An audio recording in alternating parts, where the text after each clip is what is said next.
Bloco 1. O menino que diz ter vindo da lua. Flagstaff, Arizona, despertava com o brilho frio e silencioso de uma manhã que parecia igual a todas as outras. Mas, dentro de uma casa simples nos arredores da cidade, algo completamente inesperado estava prestes a acontecer. Uma revelação tão improvável que mudaria para sempre a forma como aquela família enxergava a vida, a memória e até a origem da própria existência. O menino de 6 anos acordou calmamente, ainda abraçando o cobertor e com o rosto marcado pelas dobras do travesseiro. Caminhou até a mãe, encostou a cabeça em seu braço e disse, com a naturalidade de quem comenta o que sonhou na noite anterior: "Antes de nascer aqui, eu morava na lua." Não havia riso, não havia invenção, não havia brilho de fantasia nos olhos dele. A frase veio pura, direta, como se fosse um fato simples de sua história pessoal. E naquele instante, a mãe percebeu que o menino não estava brincando, estava lembrando. A família, profundamente reservada, evita qualquer tipo de exposição pública. Preferem manter o anonimato para proteger a vida do menino, impedir exploração midiática ou financeira e, principalmente, evitar que pessoas mal intencionadas usem o caso para interesses próprios. O medo é real. O que ele diz é tão específico, tão incomum e tão inexplicável que os pais temem até mesmo que alguém tente se aproveitar, manipular, investigar ou pressionar o garoto. Eles escolheram silêncio, privacidade e proteção. Se você acredita que existem sinais que falam com quem sabe ouvir, inscreva-se nesse canal e ative as notificações. Nos dias seguintes, algo extraordinário começou a acontecer. O menino não só reafirmou que viveu na lua antes de nascer, como passou a descrever detalhes impossíveis de ignorar. E o mais impressionante, ele falava com a simplicidade infantil, porém com a precisão que nenhuma criança daquela idade deveria ter. Ele dizia que morava lá embaixo, na parte escondida. Quando a mãe perguntava o que ele queria dizer com aquilo, ele respondia desenhando círculos no ar, como se estivesse mostrando enormes câmaras subterrâneas. Para ele, essas câmaras eram cidades redondas dentro da pedra, espaços tão grandes que o som demorava a voltar. Era como se estivesse descrevendo gigantescas cavernas abertas no interior da rocha lunar. Mas havia algo que deixava a mãe ainda mais confusa: a luz. O menino explicava que essas câmaras eram iluminadas por uma luz que nascia da pedra. Não era lâmpada, não era fogo, não era eletricidade. Ele tentava explicar do jeito que conseguia. A pedra brilhava por dentro, era como se ela respirasse luz. A mãe perguntava como isso funcionava, mas ele não sabia explicar. Apenas dizia que lá tudo era assim mesmo. Não havia esforço de invenção, não havia exagero, apenas lembrança, pura e crua. Com o tempo, começaram a surgir outros detalhes mais específicos. O menino falava sobre túneis que ligavam essas câmeras, túneis estreitos, longos e silenciosos. Ele dizia que alguns eram perigosos, porque o chão abria. Dizia que havia áreas onde a pedra era escorregadia, outras onde o ar parecia sair da dentro da rocha, criando correntes frias. Nada disso fazia sentido para a mãe, até que ela começou a apontar para regiões específicas da superfície lunar. Quando ela mostrava imagens da lua no computador, o menino observava com atenção e dizia: "Aqui era perigoso. Aqui tinha uma abertura. Ali ficava perto da entrada." Ele não sabia os nomes das crateras, mas reconhecia locais reais com a segurança de quem já esteve lá. E então veio um detalhe ainda mais desconcertante. O menino falava de áreas onde a sombra nunca mudava. Curiosa, a mãe pesquisou e descobriu que a NASA registrou regiões de sombras permanentes na Lua, crateras onde a luz solar nunca entra por causa do ângulo de inclinação. Como uma criança de 6 anos poderia saber algo assim? Numa tarde comum, quando brincava no chão da sala, o menino parou de repente. Olhou para as mãos como se uma memória profunda emergisse do nada. A mãe perguntou no que ele estava pensando. Ele respondeu: lá na Lua, a gente aprendia sobre o Criador, quem fez tudo, e sobre os mensageiros que subiam e desciam entre os lugares. A frase atingiu a mãe como um choque. Não era o tipo de coisa que se aprende em desenhos infantis, não fazia parte do cotidiano da família. Mas o mais estranho era a semelhança com trechos do livro de Enoque, mesmo que o menino nunca tivesse ouvido esse nome na vida. Ele não citava o livro, não usava palavras complexas, falava com inocência, como alguém que viu, aprendeu e guardou aquilo na memória. A mãe tentava encontrar explicações lógicas, mas nada se encaixava. O menino nunca teve contato com estudos avançados, textos antigos ou documentários sobre a Lua, e ainda assim descrevia detalhes que coincidiam com fotografias, registros científicos e até anomalias reais. Em certo momento, ele comentou que vivia na parte que não aparece daqui. A mãe achou curioso e perguntou: como assim? Ele respondeu como se fosse óbvio: a parte escondida, aquela que você não vê. Dias depois, ela descobriu que a região que nunca é vista da Terra é chamada de lado oculto da Lua, desconhecida para a maioria das crianças e até mesmo para muitos adultos. Uma noite, enquanto a lua brilhava forte sobre Flagstaff, a mãe levou o menino ao quintal. Ela apontou para o céu e perguntou: era ali que você morava? O menino apertou os olhos, pensou um pouco e respondeu: não, era atrás dela, onde a luz não chega. Era impossível ignorar a sensação de que aquele menino carregava lembranças que não pertenciam a esta vida. Flagstaff, conhecida por sua ligação com a astronomia e o céu limpo das montanhas, parecia agora o cenário perfeito para um dos casos mais misteriosos que já surgiram, envolvendo memória infantil e vida antes da vida. Cada detalhe, a luz que nasce da pedra, os túneis, as crateras perigosas, a referência ao Criador e aos mensageiros, o lado oculto, formavam uma teia de informações tão coerente e tão sensorial que se tornava cada vez mais difícil acreditar que tudo aquilo pudesse ser apenas imaginação. O que mais te chama a atenção até aqui? As cidades subterrâneas, a luz que nasce da pedra ou as crateras reais citadas pelo menino?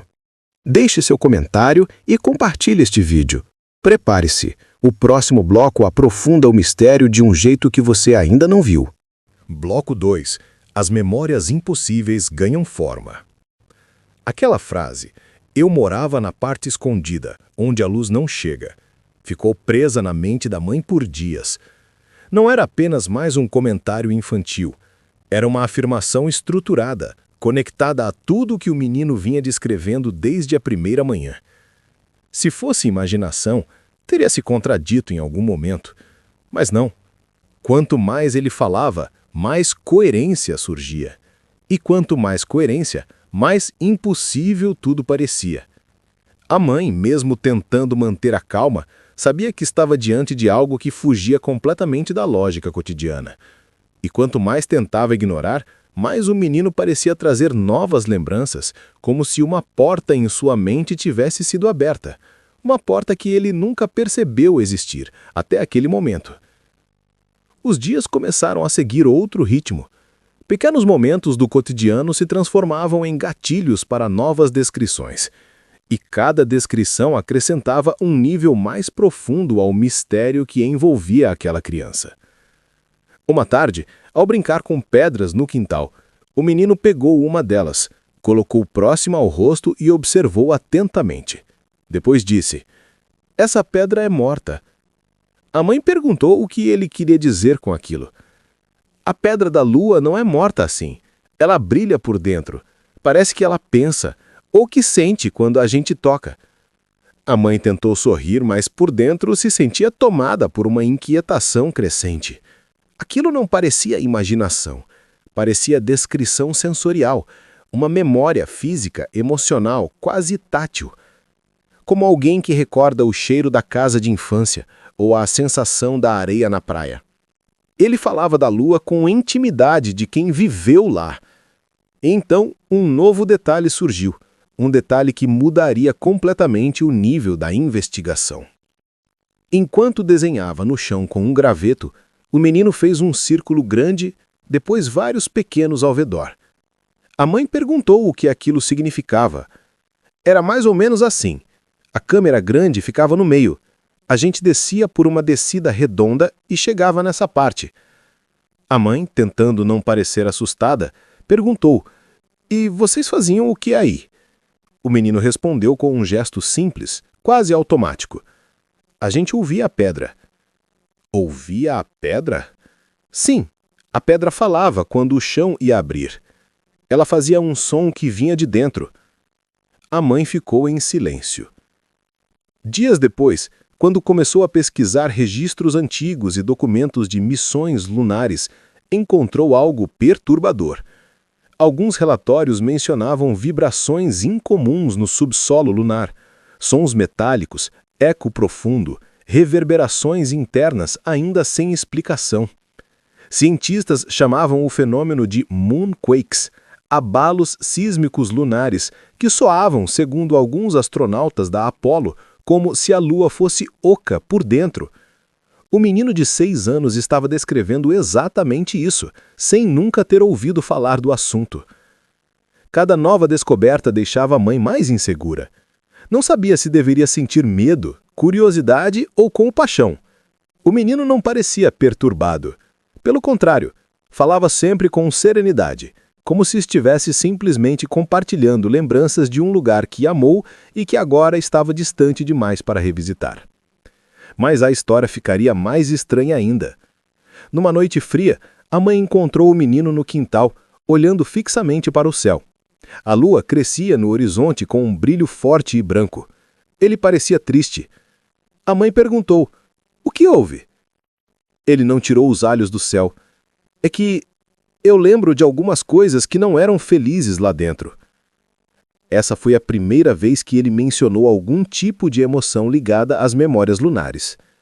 Lá embaixo era bonito, mas era muito silencioso. Às vezes dava medo. A gente tinha que ficar longe de algumas partes, porque a pedra caía. Ele fez uma pausa longa, depois completou. E tinha momentos em que todo mundo tinha que ficar quieto. Era quando a luz da pedra ficava fraca. A gente não podia andar. A mãe ficou com um arrepio. O tom dele era suave, mas a imagem mental era forte demais. A curiosidade cresceu ao ponto em que ela passou a ver vídeos da NASA, fotografias de alta resolução, mapas de crateras e simulações digitais. Em alguns desses materiais existiam registros sobre mudanças bruscas de luminosidade em cavernas lunares, fenômenos naturais ainda estudados, mas não completamente compreendidos. O menino de 6 anos estava descrevendo exatamente isso, sem nunca ter ouvido falar do assunto. Cada nova descoberta deixava a mãe mais insegura. Não sabia se deveria sentir medo, curiosidade ou compaixão. Essa frase, dita por uma criança tão pequena, foi suficiente para transformar um mistério curioso em algo profundo, tenso e espiritualmente intenso. O que você acha mais impressionante nas memórias do menino? Os mensageiros, as cavernas, a luz viva das pedras ou o lado oculto da lua? E se fosse o seu filho? Comente aqui embaixo. E prepare-se, o próximo bloco aprofunda a história de um jeito que vai deixar você em choque. Bloco 3. As revelações que não deveriam ser lembradas. Nos dias que se seguiram, a atmosfera dentro daquela casa em Flagstaff começou a mudar. Não era medo, não era tensão, era algo mais profundo. Uma sensação de que cada palavra dita pelo menino carregava mais do que um simples relato. Parecia que, de alguma forma, ele estava desvelando camadas de algo que não deveria ser lembrado tão cedo. Ou talvez não devesse ser lembrado de forma alguma. A mãe tinha medo de pressioná-lo, mas também temia ignorar algo que claramente precisava ser compreendido. Foi então que ela decidiu adotar uma postura silenciosa. Deixaria o menino falar apenas quando quisesse, sem perguntas diretas, sem interferências, sem induções. Apenas observação. E foi dentro desse silêncio cuidadoso que novas memórias surgiram, memórias que tornavam tudo ainda mais impossível. Certo dia, enquanto o menino brincava com uma lanterna embaixo de uma coberta, simulando escuridão, ele murmurou algo que chamou a atenção da mãe. Assim era lá, quando a luz da pedra acabava. Ficava tudo desse jeito. Ela hesitou, mas decidiu perguntar. E o que acontecia quando a luz acabava? Ele tirou a coberta devagar e respondeu, com uma calma que contrastava com o que estava dizendo. A gente tinha que esperar. Não podia andar, não podia fazer barulho. Era como se tudo estivesse dormindo. A mãe sentiu um arrepio percorrer o corpo. Aquilo parecia mais uma lembrança sensorial do que uma metáfora infantil. Parecia um momento real vivido por ele. Algo marcado pela emoção, pelo silêncio e, acima de tudo, pelo medo. O menino continuou. Às vezes demorava muito. A luz voltava devagar. Primeiro ficava azul, depois branca. Quando ela ficava branca, era seguro de novo. A mãe não tinha resposta. Não tinha referência. Não tinha explicação. A única certeza que tinha é que aquelas palavras vinham carregadas de algo antigo e profundo. Naquela mesma semana, algo ainda mais perturbador aconteceu. O menino estava desenhando círculos e linhas no chão usando um graveto, quando fez uma pausa longa. Depois, com a voz baixa, disse: Eu lembro do corredor comprido, aquele que era proibido. A mãe, com o coração acelerado, perguntou o motivo. O menino respondeu: Era onde os mensageiros desciam. A gente não podia entrar lá. Só os mais velhos iam quando a luz chamava. Chamava? Como assim chamava? A luz pescava na pedra. Era como se ela falasse, mas não com voz. Ela fazia um chamado de dentro. A mãe ficou imóvel. Aquele tipo de construção não parecia vir da imaginação. Era estrutural demais, consistente demais, detalhado demais. E quando ele disse a gente não podia entrar lá, havia uma carga emocional clara. Medo, respeito, obediência. Como se tivesse realmente vivido aquilo. O menino voltou a desenhar. Desta vez fazendo algo que parecia uma linha reta descendo até um círculo menor no final. E onde levava esse corredor? A mãe perguntou com cautela. O menino hesitou, olhou para os lados e falou quase sussurrando. Era onde eles guardavam o que vinha de cima. Ela não entendeu. O que vinha de cima? Ele respondeu com os olhos arregalados. As coisas brilhantes. Ela tentou aprofundar, mas o menino simplesmente balançou a cabeça, como se aquilo fosse delicável demais para ser falado. Ou talvez fosse simplesmente assustador demais para uma criança tentar explicar. Dias depois, um novo fragmento surgiu, dessa vez durante um momento completamente banal. O menino estava sentado no chão da sala, passando os dedos pela manta do sofá, quando comentou sem querer. Eu lembro quando a pedra ficou muito fraca e todo mundo correu. A mãe congelou. Correção. Vocês corriam? Ele assentiu e respondeu. A câmara maior começou a tremer. A luz estava morrendo. E a pedra fez o som de dentro, aquele som que avisava. A mãe sentiu a respiração falhar. E o que aconteceu? Os mensageiros desceram, mas eles estavam diferentes, brilhavam muito mais, e a gente teve que ficar longe. A mãe notou que, ao falar dos mensageiros, o menino sempre mudava o tom de voz. Não era medo, mas respeito, como quem fala de algo grande, distante, poderoso demais para os olhos humanos. Em outro momento, o menino apresentou uma memória ainda mais desconcertante.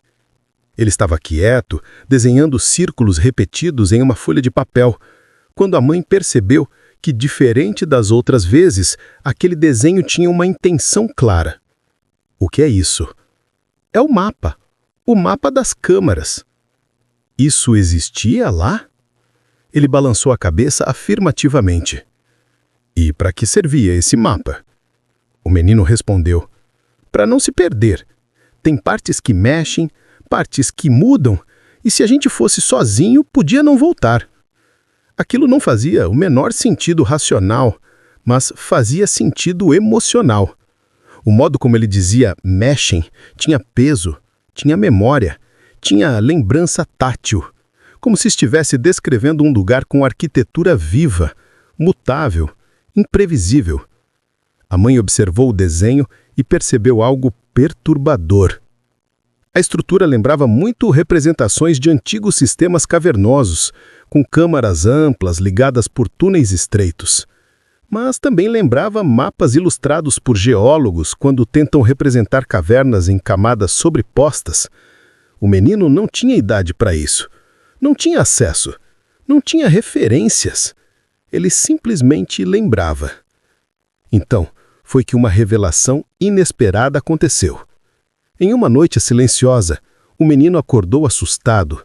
Não chorava, não tremia, apenas respirava fundo, como se tivesse tido uma lembrança forte demais. A mãe se aproximou e perguntou o que aconteceu. Ele respondeu com a voz fraca: eu lembrei porque eu vim para cá. A mãe sentou ao lado dele, tentando manter a calma. Você pode me contar? Ele engoliu seco. A luz disse. A luz da pedra? É. Ela ficou vermelha e piscou. Nunca tinha acontecido. Então todo mundo parou. Os mais velhos ouviram e disseram que era um chamado. Que alguém tinha que ir para o outro lugar. A mãe estava sem fôlego. E você? Eu fui escolhido. Silêncio absoluto. Por quê? O menino respondeu com uma sinceridade devastadora. Porque eu lembrava coisas de antes. Coisas de antes. Ele assentiu. De outros lugares. Outras luzes. Outras vidas. A mãe não sabia como reagir. Aquilo ultrapassava tudo o que ela imaginou ser possível. Era espiritual demais. Profundo demais. E ao mesmo tempo tinha aquela inocência impossível de ignorar. A inocência que só existe quando a criança realmente acredita no que está dizendo. Aquela noite marcou a mãe profundamente. Ela percebeu que não estava apenas diante de memórias de um lugar impossível. Estava diante de um padrão, como se o menino estivesse acessando não apenas um fragmento, mas uma história inteira, com regras, hierarquias, eventos e até um suposto chamado que o trouxe à Terra. O medo dos pais aumentou. Se o menino realmente carregar memórias tão profundas, o que isso significa? E mais importante, quem mais poderia se interessar por isso?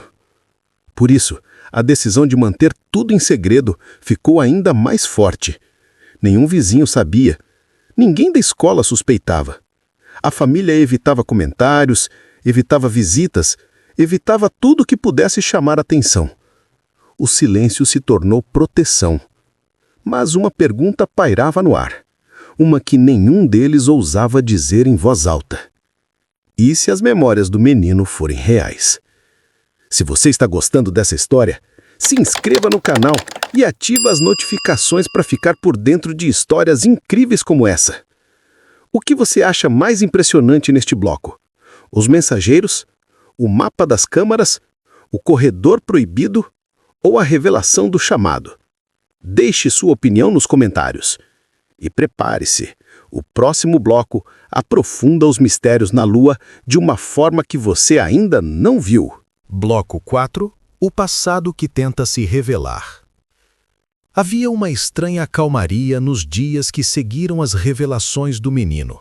A mãe notava que ele estava mais quieto, mais introspectivo, não triste, mas como se estivesse reorganizando dentro de si memórias que não pertenciam a este mundo. Ele brincava, sorria, fazia tudo o que qualquer criança da sua idade faria, mas sempre havia momentos em que parava, olhava para um ponto distante e parecia ouvir algo que ninguém mais podia escutar. Esses instantes silenciosos começaram a se tornar mais frequentes, E a mãe, embora receosa, sabia que aquilo não era apenas imaginação. Era como se fragmentos de um passado impossível estivessem tentando se encaixar de novo dentro da mente do filho, um passado que não pertencia à Terra. Uma dessas memórias emergiu, de forma inesperada, durante uma manhã comum na cozinha. O menino olhava para o vapor que subia de uma panela com água quente. Ele parecia fascinado com a forma como o vapor se movia e disse: "Lá também tinha isso, só que não era quente, saía da pedra fria." A mãe perguntou o que ele queria dizer com saía da pedra. Ele respondeu: "Era como se a pedra respirasse, poros de ar. A gente via o gelo se movendo quando respirava." A mãe ficou confusa. Ele falava com tanta naturalidade que era difícil acreditar que se tratava de invenção.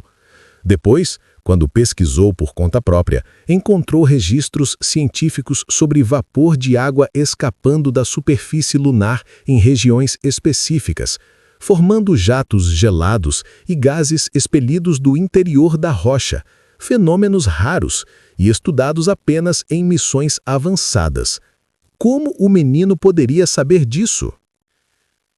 Dias depois, uma nova revelação emergiu, desta vez à noite, enquanto observavam o céu pelo quintal. O menino apontou para a lua crescente e disse: "Eu lembro quando ela estava assim, só um pedaço. Era o dia do silêncio." A mãe perguntou o que era o dia do silêncio. Ele explicou: "Era quando os mensageiros passavam pela parte de cima. Todo mundo ficava quieto. Ninguém podia descer para os túneis. Era como se a gente estivesse escondido do céu."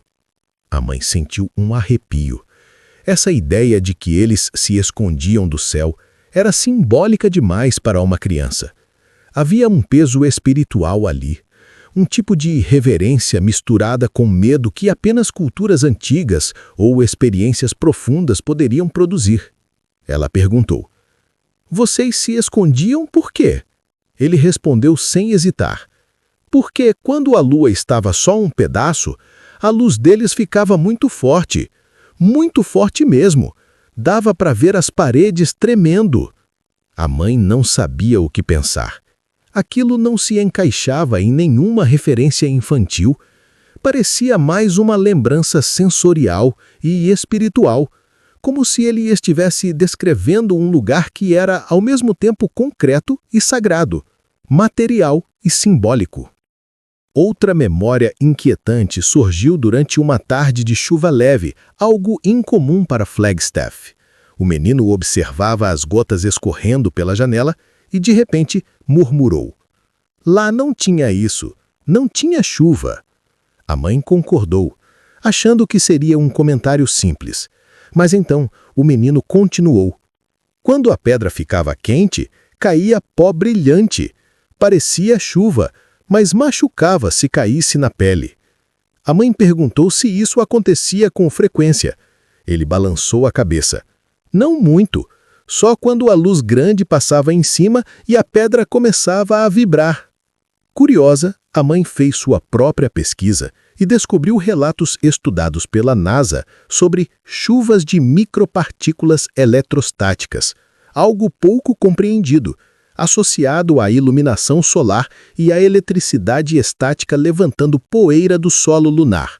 Novamente, o menino descrevia um fenômeno real, sem ter como saber. Mas foi no fim de uma tarde, enquanto ele montava blocos de brinquedo, que a revelação mais inquietante até então surgiu. O menino montou algo que parecia um corredor, com uma abertura maior na ponta. Depois, colocou um bloco pequeno no centro e disse: "Esse era o lugar mais branco. A gente não podia ficar muito tempo aqui." A mãe perguntou o que acontecia lá. Era onde as coisas brilhantes desciam. Ela tentou não demonstrar medo. E quem cuidava desse lugar? Ele respondeu sem desviar o olhar dos blocos: "Os que sabiam ouvir a pedra." A mãe engoliu seco. "Ouvir a pedra?" O menino disse: Eles sabiam quando a pedra falava, quando o avisava, quando estava triste, quando estava com medo.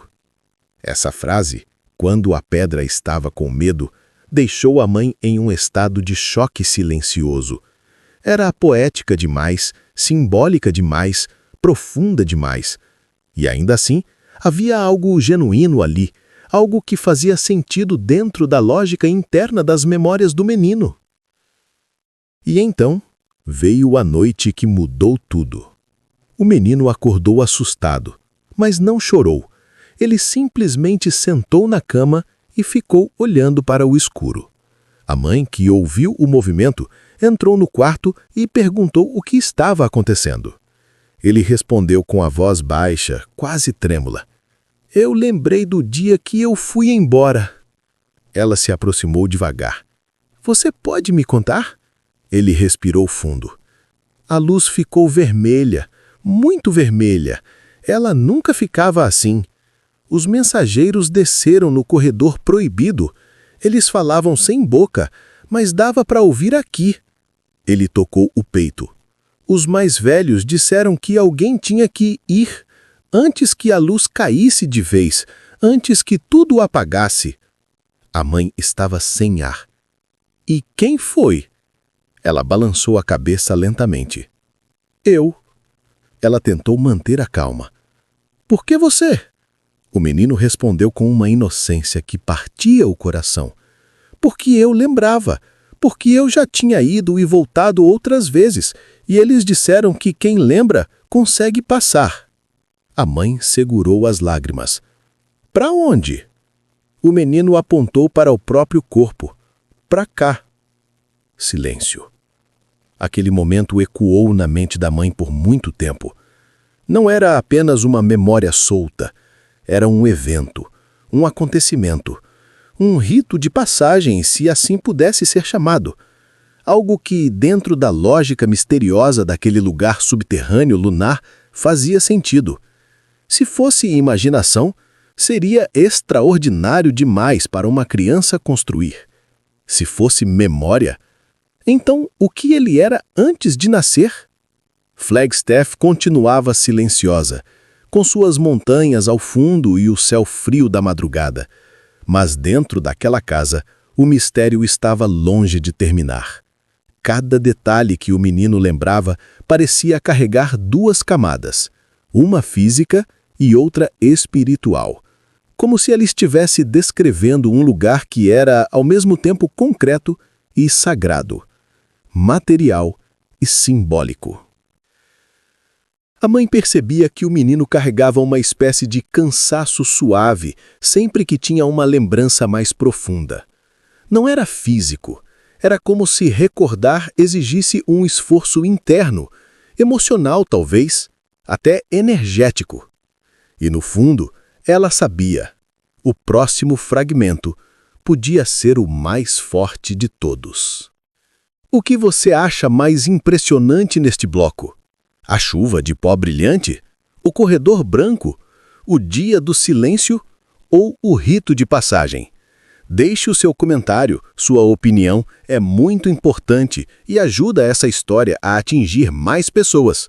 E prepare-se, o último bloco vai fazer uma revelação chocante sobre o menino. Bloco 5. O eco final das memórias da lua. Aquela noite marcada pela lembrança do dia em que ele foi escolhido, deixou a mãe em alerta.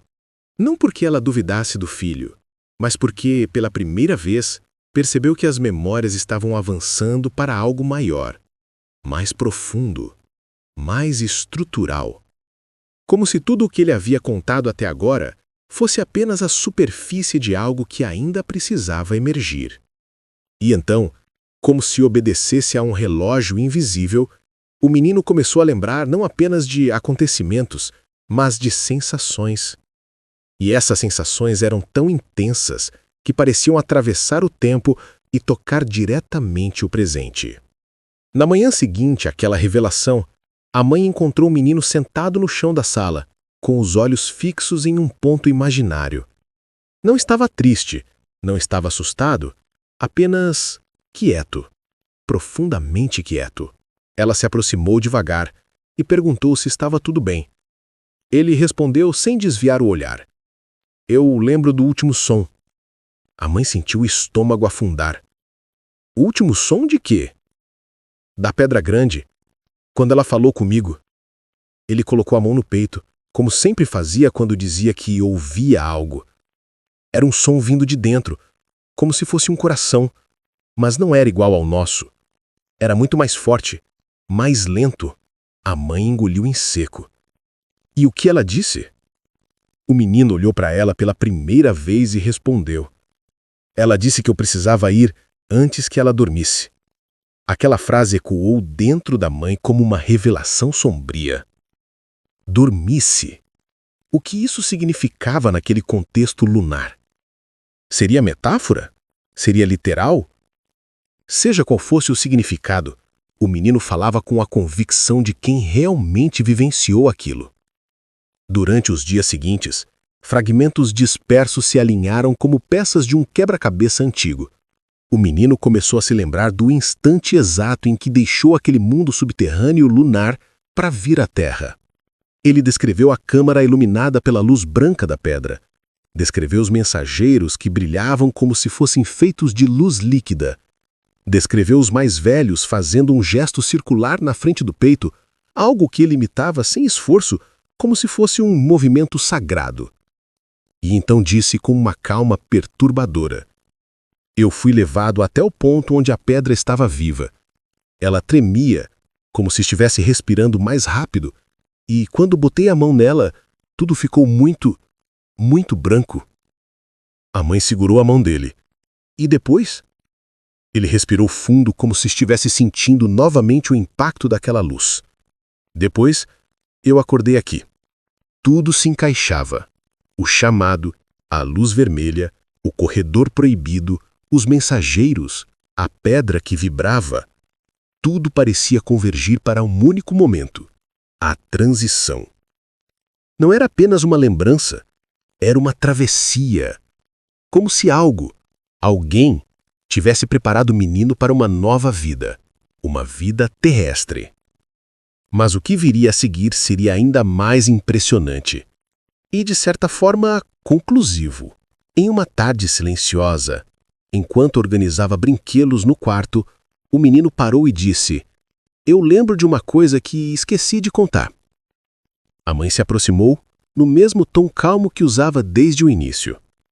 Pode me dizer o que é? Ele olhou para o chão e começou. Antes de ouvir, os mais velhos diziam que a gente precisava cuidar do que tinha aqui, porque a pedra já estava fraca e não conseguia mais guardar tudo sozinha. A mãe não entendeu. Guardar o quê? O menino levantou os olhos lentamente. As memórias. Essa palavra, naquele contexto, parecia carregar um universo inteiro dentro de si. Ele continuou. Tudo que a gente viu, tudo que existiu lá, precisava ser lembrado em algum lugar, senão desaparecia. E as memórias são vivas. Elas precisam continuar. A mãe ficou imóvel. E por isso você veio para cá? O menino balançou a cabeça afirmando. Eu vim porque a luz da pedra disse que eu conseguia lembrar. Era por isso que a câmara branca chamava por mim. A mãe sentiu lágrimas silenciosas rolando pelo rosto. Não era medo. Era algo maior. Uma mistura de reverência, amor, espanto e uma sensação profunda de estar ouvindo algo que ultrapassava completamente a compreensão humana. O menino então completou. Eu não vim só. Outras luzes vieram também, mas eu não sei onde elas estão agora. Essa frase atingiu a mãe como uma flecha. Outras luzes, outras crianças, outras vidas, outras memórias espalhadas pela terra? Não havia resposta.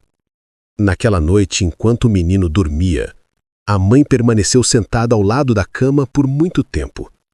Observava a respiração tranquila, o peito subindo e descendo devagar, e se perguntava se tudo aquilo fosse real, se cada detalhe, cada memória, cada sensação tivesse fundamento.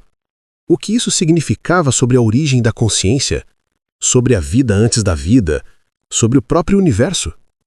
E no fundo, uma pergunta ainda mais profunda se formava. Qual era exatamente o papel daquele menino aqui na Terra? A manhã seguinte trouxe o que parecia ser a última peça do quebra-cabeça. Enquanto arrumava os brinquedos do menino, a mãe encontrou um desenho que ele havia feito e deixado sobre a mesa. Era um círculo grande, cortado por linhas curvas, com pequenos pontos luminosos ao redor. Ela reconheceu imediatamente. Era um mapa das câmaras subterrâneas, o mesmo que ele havia desenhado dias antes. Mas havia algo novo no centro, um pequeno círculo branco. Sobre ele, uns traços que pareciam irradiar luz. Quando a mãe mostrou o desenho ao menino, ele respondeu naturalmente: "Esse é o lugar onde eu toquei a pedra pela última vez." Ele sorriu, um sorriso sereno, quase espiritual. É onde tudo termina e começa de novo. Essa frase parecia encerrar a história de forma simbólica e absurda ao mesmo tempo.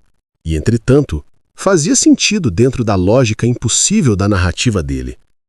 O menino não parecia mais carregado de memórias pesadas. Parecia, pela primeira vez, em paz. Como se a lembrança final tivesse completado o ciclo, tirado um peso invisível dos seus ombros, deixado tudo onde deveria estar. A mãe, emocionada, sabia que aquele era o momento de encerrar a investigação interna. Não por falta de perguntas, mas porque o próprio menino parecia ter chegado ao fim do que precisava lembrar.